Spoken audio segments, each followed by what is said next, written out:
شروع کرتا ہوں اللہ کے نام سے جو بڑا مہربان اور نہایت رحم کرنے والا ہے۔ حضرت حسن بن علی رضی اللہ تعالیٰ عنہ بیان کرتے ہیں، رسول اللہ صلی اللہ علیہ وآلہ وسلم نے مجھے کچھ کلمات سکھائے جن کو میں قنوت وتر میں پڑھتا ہوں۔ اے اللہ، مجھے ہدایت دے کر ان لوگوں کے زمرہ میں شامل فرما جنہیں تو نے ہدایت سے نوازا، اور مجھے بھی ان لوگوں میں عافیت عطا فرما جن کو تو نے عافیت عطا کی۔ جن لوگوں کو تو نے اپنا دوست بنایا ہے ان میں مجھے بھی شامل کر کے اپنا دوست بنا لے۔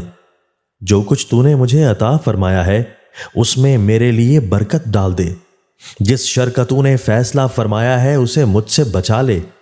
بے شک تو ہی ہمارا فیصلہ صادر فرماتا ہے، تیرے خلاف فیصلہ صادر نہیں کیا جا سکتا، اور جس کا تو والی و سرپرست بنا وہ کبھی رسوا نہیں ہو سکتا۔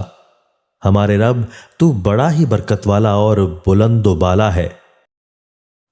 حضرت عبداللہ بن مسعود رضی اللہ تعالیٰ عنہ سے روایت ہے کہ رسول اللہ صلی اللہ علیہ وآلہ وسلم نے فرمایا، قیامت کے دن مجھ سے قریب ترین اور مجھ پر زیادہ حق رکھنے والا میرا وہ امتی ہوگا جو مجھ پر زیادہ صلاۃ بھیجنے والا ہوگا۔ تشریح: مطلب یہ ہے کہ ایمان اور ایمان والی زندگی کی بنیادی شرط کے ساتھ میرا جو امتی مجھ پر زیادہ سے زیادہ صلاۃ و سلام بھیجے گا اس کو قیامت میں میرا خصوصی قرب اور خاص تعلق حاصل ہوگا۔ اللہ تعالیٰ یہ دولت و سعادت حاصل کرنے کی توفیق دے۔